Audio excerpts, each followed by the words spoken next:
All right, everyone, welcome in to another snippet session here at MindSpark Learning. We will just wait 1 or 2 more minutes to let everyone roll in here. Appreciate everyone coming in and joining us on a Thursday. I woke up this morning, looked outside, could see about 2 feet in front of me. There was so much fog in the Denver area. It's pretty wild. Sarah, good to see you again. Always love having you join our esports sessions. And Stanley, thanks for joining us as well. So really excited about this topic about esports and convergence. It's definitely going to challenge your critical thinking skills just a little bit. And I think that's it. So we are going to go ahead and get started. If you guys have any questions or any tech issues, my cohort Davis is here joining us. You can message him if you need any help. But I feel like everyone is so well versed on the whole Zoom thing these days that it's kind of become a rite of passage and a way of life. So here we go. Again, this topic is on esports and convergence and how educators and coaches can lean on this idea of convergence to help inspire and educate their students. My name is Justin Goldman. I'm the Director of Athletic Partnerships and Esports here at MindSpark Learning. And we've had some great offerings over the past, I guess, year now since the COVID pandemic hit last March on scholastic esports and professional esports as well. So if this is your first time joining us, Davis just dropped a link in the chat room where you can find a lot of our on-demand offerings. We recently just completed our very first Collab Esports Fellowship, which was an unbelievable 6-month program that helped upskill educators that are looking to build their scholastic esports program from the ground up. So all this information is available on our website. I highly recommend you checking out some of these sessions if you haven't already.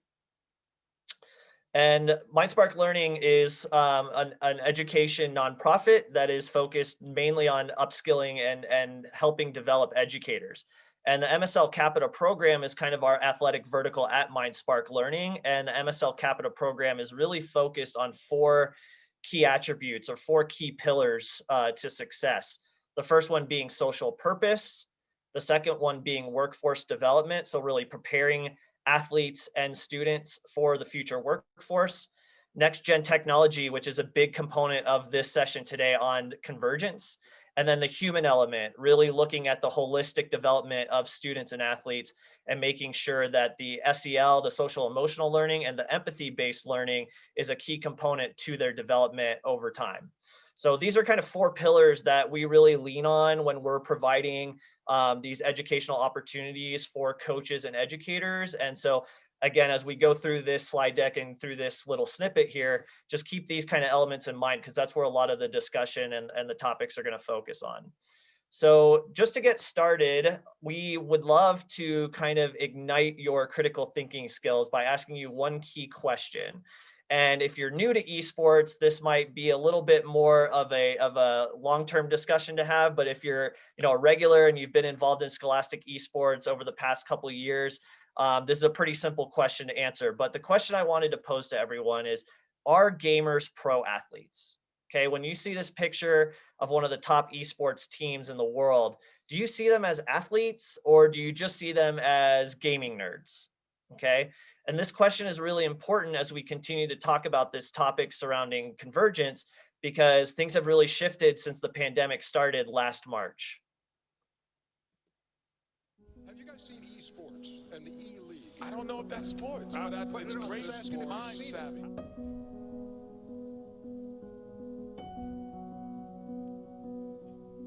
But I don't know if athlete is the right word that I would go for. If you don't break a sweat, I don't consider it a sport. Oh, no, you do.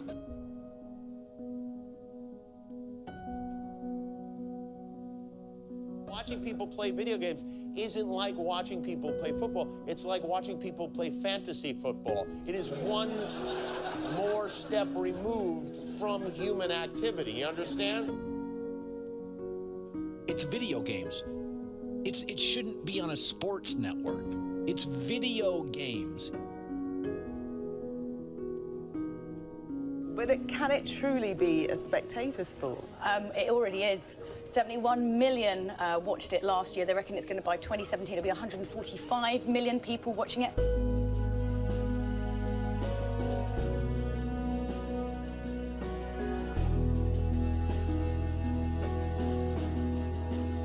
They're actually giving college scholarships for video gaming. You're kidding. And it's even gone to the point that now the government has acknowledged professional video gamers as athletes. Same way you watch a football match, you can hear the crowd, everyone's cheering the team on, you make friends, these are people you talk to, you play with online. It's all about community, it's being part of something that you're incredibly passionate about. Running for Barrett though right now, trying to establish vision control and force any steal. The base tech that Ambition Ambition steals the Elder Dragon. He gets away. He survives. This is a 4-Drake Elder Dragon. He lives. Ambition saves the game once again.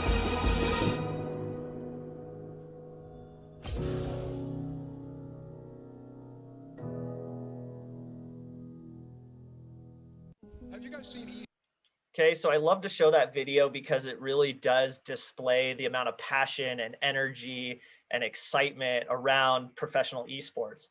And there's so many cool things that you can see in that video, including, the massive amounts of people that are watching the Pro Esports Championships, and just the stadiums and the amount of technology that goes into broadcasting and streaming these tournaments that are happening around the world. And obviously things have been different during the COVID pandemic. We haven't had those in-person tournaments where, hundreds of thousands of people are watching live and on video. But the reality is that, sports has been redefined by everything that's happened in the past year. And that means the athletes have been redefined as well. And that's where the world of convergence really comes into play. And so this is where something that I've been personally inspired by convergence as well. These are actually pictures that I took back in 2019 when I made my first visit to the HyperX Arena, esports arena in Las Vegas, Nevada. And when I stepped foot in there, I had no idea what to expect. And I was absolutely blown away by the amount of professionalism surrounding the broadcasting and streaming of a live esports event. It really was on the same exact level that I would find at a professional hockey game or a professional football game or any other professional traditional sport that's out there. So esports is really incredible in terms of what it provides fans and the players that are actually competing in this tournament, in terms of the merging and convergence with technology and new opportunities for these individuals to pursue careers, not only playing the game, but being involved in the production of esports as well. And so that's really what turned me on to this idea of convergence. And just to give you a straight definition of what is convergence, I'm talking about the fusion and natural collaboration between traditional sports, esports, industry, and the education sectors. So we have this nice little basic, Venn diagram that shows how these different sectors have really started to merge together and blend together and collaborate together in order to create these amazing new opportunities and entertainment experiences for people all over the world. And that's what I've noticed, is that convergence is happening everywhere, and it's fundamentally changing the way we consume sports as a form of entertainment or as, sports fans. And that's why it can actually become a really powerful vehicle for coaches and educators to inspire their students and prepare them for the future. And so this is what I mean when I say convergence, is you're seeing these different sectors come together. It's been definitely expedited by what's happened over the past year with traditional sports being put on hold. They've really had to lean on esports and streaming and these new technologies to continue to keep the fans engaged and to continue to keep the players prepared for, performances moving forward. So why does convergence actually matter? And this is really important for us as educators and coaches and adults. And we know that Generation Z is already really deeply tied to the virtual world, whether it's through, casual games, it's the more competitive esports, or maybe it's even something like jumping into a virtual reality world with one of the Oculus headsets and experiencing, gaming and communicating with friends in a full 3D 360-degree environment. Like, these are things that Generation Z and young kids are already really attuned to and very comfortable with. And so as traditional sports, whether it's at the professional level or even at the college level, leans more on this innovative technology that Gen Z, individuals are already comfortable with. New worlds are exploding out of nowhere. They're popping up all over the place in all different kinds of domains. And they're creating brand new communities that people really enjoy right now and embrace, because that's how they're staying connected during the COVID pandemic. So these modes of convergence between those four sectors are opening the doors for educators and coaches to integrate that STEM-based and game-based learning into their programs. And so here on the right side of the slide, I have just a couple of really basic examples to help get you started when you start to think about how you can kind of integrate convergence into your classroom or your virtual room or your sports program. And when it comes to coaches in athletic programs, you're really looking at using esports to increase team communication and cognitive skills. And at the same time, esports is going to teach key skills like how to stream and some tech literacy and just how to elevate a player's brand or their exposure in order to get that college scholarship or get that opportunity at the higher level. I think in the classroom for teachers, we know that scholastic esports can increase diversity, creativity, tech literacy, same with athletes. And you can also teach those hard and soft skills that are going to prepare students for the workforce, even if they don't become like a professional gamer at the higher levels. So that's really something that I want to stress to everyone, is that convergence is truly integrative. Okay. You can take elements from esports and traditional sports, elements from game-based learning and education and STEM-based learning, and just find creative ways to tie them all together in ways that will, inspire your students or even inspire yourself as an educator to connect with your students on an even deeper level. Because again, we know that they're attuned to these new communities and to these new modes of consuming sports and entertainment. So again, another slide that I love to show that just kind of, again, reiterates the fact that esports and traditional sports and convergence is fully integrative is this amazing diagram from an article on medium.com that shows all of the esports related professions that are actually out there. And what's so cool about this is that the author originally created this in 2019, which was right around the time I made that first visit to HyperX Arena in Las Vegas. And you can see here on the bottom right, Nicholas has actually continued to update this through February 2020. So this is the latest version of his kind of map that shows all of the careers that are kind of connected to this idea of convergence and traditional esports and education and industry. And it's just amazing how much it's grown. And this is going to continue to grow as time goes on, because again, that's what's so amazing about convergence, is that things come together, but it creates new worlds that expand as time goes on. And so that's the power of convergence. And that's the power we have as educators and coaches to lean on these new modalities to inspire our students and give them opportunities to, pursue careers and passions that maybe 3 or 4 or 5 years ago, we really didn't even know truly existed. So this is something that I love to, show to individuals that are involved in esports or traditional sports or at any level of education, because there's truly no limit to what Generation Z and what students can pursue when it comes to esports and gaming as a profession. So we're going to make this tool available for you afterwards on our online toolkit. It's a lot to digest. There's a lot there, but it's just great to kind of show this and give you an idea of just what's out there in the world. Careers that are, very financially sound and have opportunities for growth and continued growth for many, many years. And so, Sarah, I know you mentioned she saw Shaq commentating or broadcasting in that video earlier. Well, Shaq's a big fan of convergence, actually. There's something called Shaq's Funhouse, okay? And I love to show this as an example of convergence because it's just a great way to show how these different domains are interacting with each other. So Shaq is not just a basketball player anymore. He's known as an entertainer, right? He's got a professional, personal brand that he loves to promote, and he's tying in all of these different entertainment sectors in order to create these experiences that everyone truly enjoys. So that's why I love this image. It's showing, this event that Shaq is putting on, a live event, is presented by JBL, which is a major force in the music industry.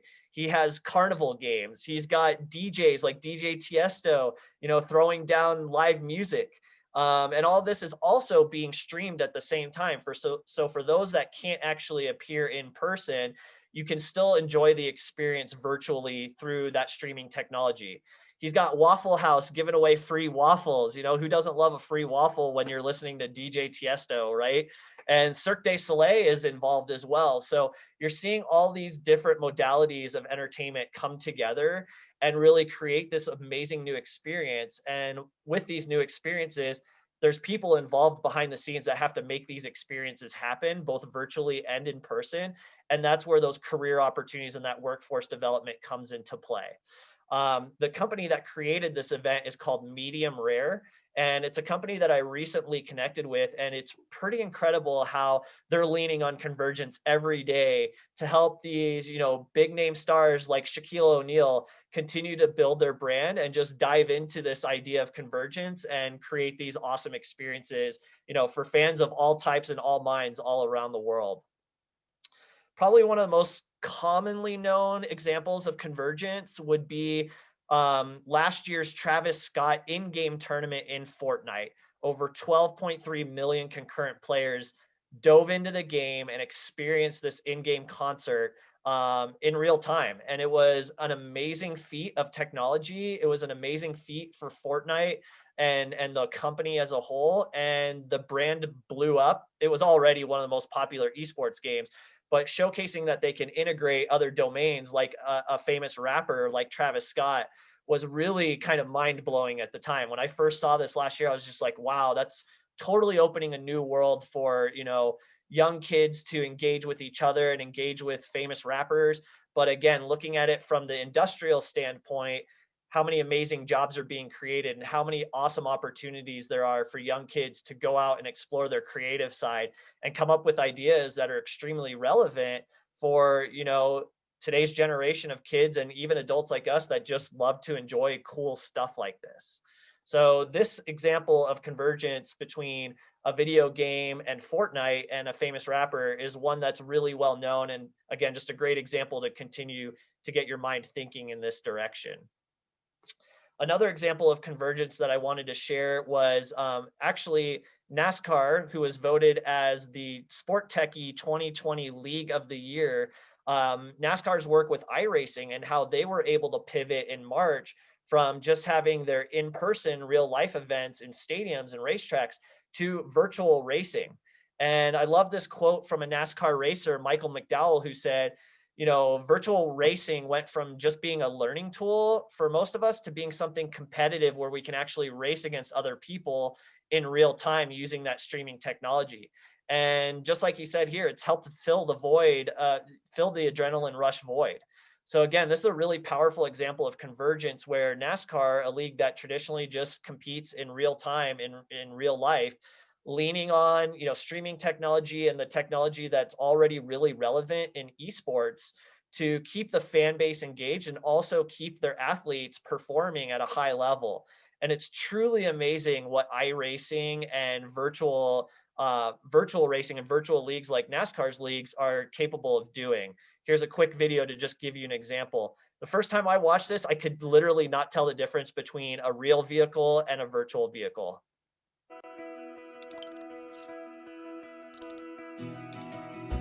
iRacing is a sim racing game that combines a true-to-life racing experience with an online community of virtual racers from all around the globe.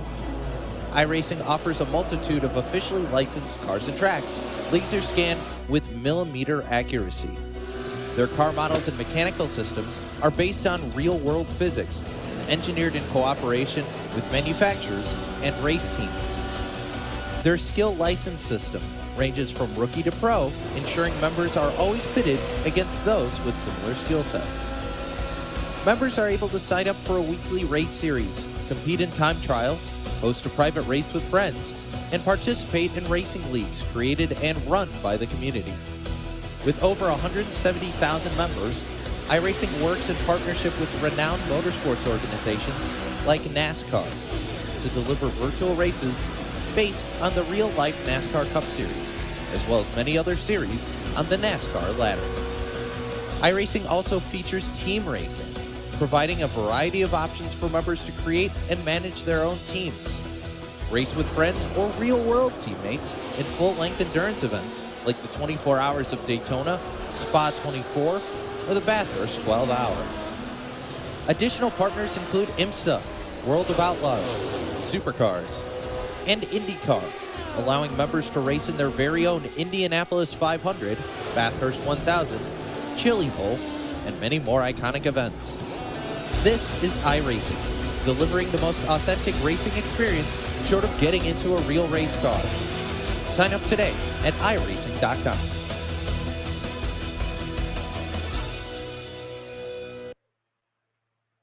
Okay, so really cool video. Again, you can tell how realistic it is. And it's not just the graphics that I think makes it realistic, but you heard the commentator near the end of that video mention the word authentic. And I think that's something that really is exciting about these opportunities leaning on convergence for educators and coaches, is that it's an authentic experience. And it's really, truly incredible what iRacing offers for students and athletes. And this is something that we're actually going to expand upon in a later offering at the end of the month when we have a whole session dedicated to iRacing and accessibility in schools. And so again, for educators, I just want you to think about ways that you can take that iRacing program and that authentic experience and kind of tie it into STEM-based education. That's what's awesome about racing, is that it's not just the competitive element, but it's also the technical element as well. You're learning about the engineering of race cars. You're learning how to create a crew pit that's going to help you compete and race at the highest level. You're learning about the physics of racetracks and how cars coast and turn and manage all of the different elements that are involved in the physics of racing as well. So iRacing goes way beyond just driving a race car virtually. You're learning all kinds of STEM-based curriculum that's going to continue to help develop that individual and again, inspire them to go out and be a part of the iRacing world. It's immersive, it's expansive, it's infinite in terms of what it can provide for students. And that involves the career element as well. Broadcasting, actually being part of the design team, the marketing behind iRacing, the communications and the connections to the NASCAR league and the other professional organizations and brands that are involved in racing as well. So you really truly start to see the unlimited potential that's available just in this one tiny little microcosm of convergence with, NASCAR racing and iRacing. So again, another great example. I have a few more examples for you before we wrap up. But one that I am really passionate about is actually NHL esports. I've been involved in NHL esports for about 3 years now. And even though it's not nearly as big as maybe the NBA or the NFL, it's really, really cool to see how NHL organizations are starting to lean into esports and the education component as well. And here's just one example from the St. Louis Blues, who won the Stanley Cup a few seasons ago. They're actually creating NHL tournaments for high school leagues and giving high school students opportunities to not only win prizes, but connect with the St. Louis Blues players and the organization as a whole. And that's a really inspiring experience for those young kids that love hockey and love gaming and would love to be involved in some way at the professional level in any of these different domains. And so the executive vice president for the St. Louis Blues speaks to that and shows that the Blues are actually committed to developing that relationship with the high schools in the St. Louis area and the gaming communities. Because again, whether it's in person or it's online, no matter what's happening in the world, these relationships between the pro organizations and the schools are truly vital to the long-term success of the students that are passionate about these opportunities and passionate about these video games. And that's a very high percentage of kids these days, right? We always hear the stats about how, 80% of kids or 76% of kids are gaming these days. And that percentage just continues to go up as time goes on. So you're really starting to see the bridges being connected between these different domains. And again, more and more examples of convergence every single day. Another really popular form of convergence is the NBA 2K league model. And more pro sports leagues are starting to adopt this model where every NBA team not only has their professional, traditional sports organization, but they have the esports organization as well, where they're actually drafting players and trying to replicate the same type of model that exists with the traditional sports team, at the esports level as well. And you have a number of NBA players that are actually backing the esports leagues, whether it's the NBA 2K League or it's more of the traditional esports games like League of Legends or Dota 2 or any of these other games that are being played. And Gordon Hayward is just one example of that. One last video I wanted to share. I've got just enough time. I still have 5 minutes left, so I'm really excited that I can share this video.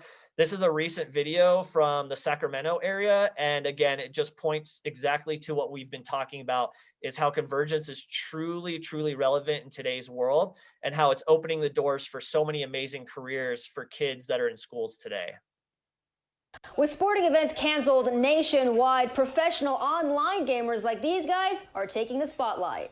Sacramento now up by 1. No timeouts. You've heard about the Sacramento Kings. Now meet their esports team, Kingsguard Gaming. This is a mental sport more than a physical sport. Social distancing putting a halt to traditional sports, but not an issue for those competing online, like Kingsguard power forward Rafael Crush Davis. Esports is you play remotely from home, so you can definitely still engage with your teammates. Coronavirus putting a temporary halt to in-person face-offs and, in our case, interviews, but not stopping tournaments or fan engagement online.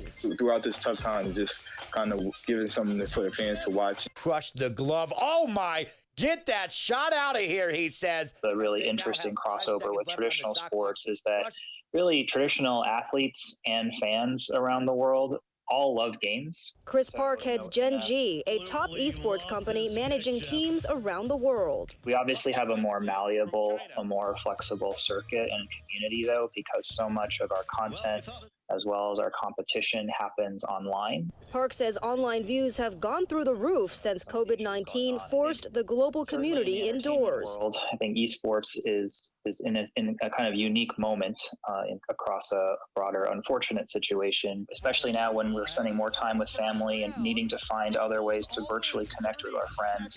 Games are in many ways the best way to do that. We are training more often, setting up scrimmages. Kingsguard Gaming, fresh off their coast-to-coast cup win, gearing up now to play in a special tournament this weekend with fans. Be better every day and, show, the people of Sacramento what, all this hard work is going into. An unconventional sport going mainstream as shelter-at-home orders remain in place. If you'd like to support Kingsguard Gaming this weekend, they'll be playing in a tournament against fans and other top players in the league. You can catch them on Twitch or YouTube. We're gaming in Sacramento. Stephanie Lynn, KCRA 3 News.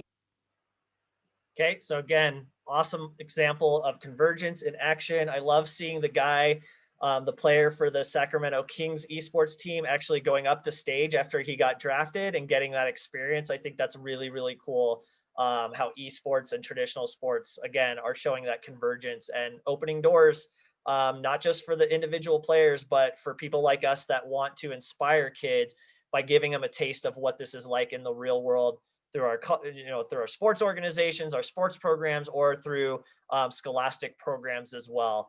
And one more example I wanted to give, again, this is another session for another time, but something I'm really passionate about is an example of convergence, the NFT revolution and NBA Top Shot.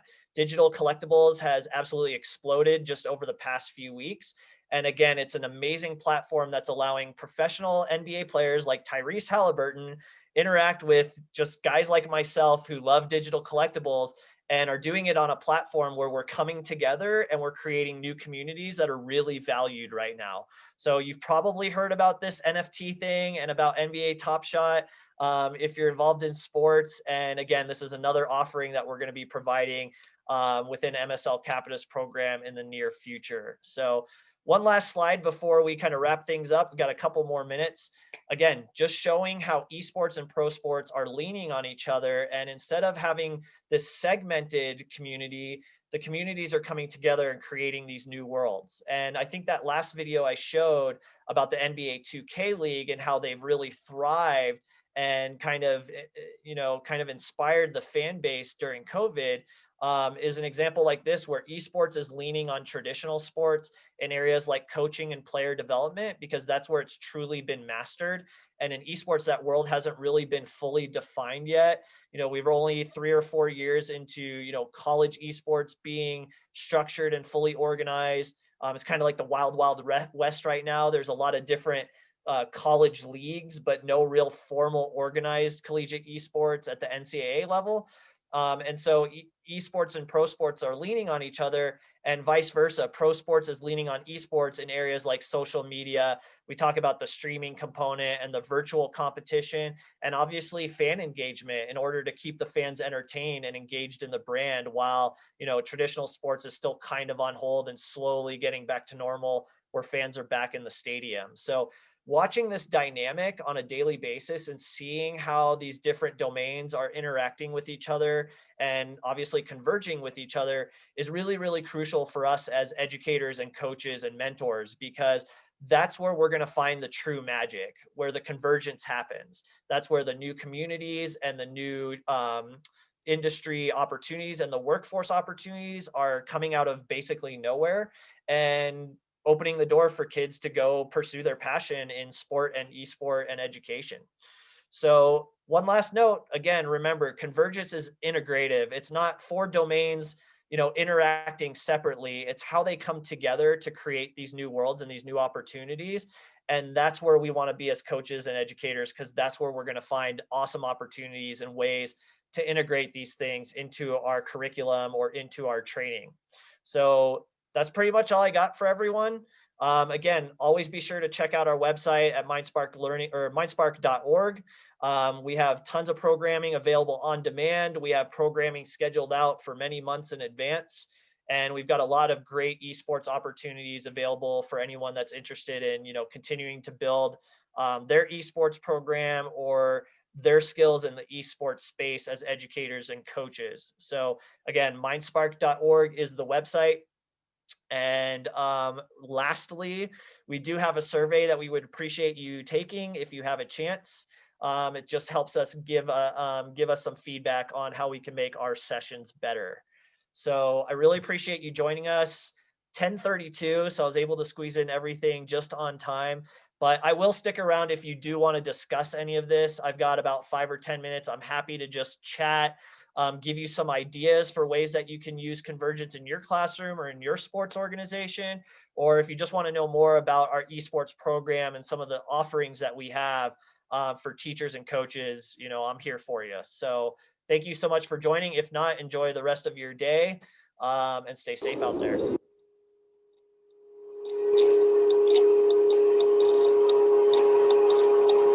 I'd like to say thank you so very much for this presentation.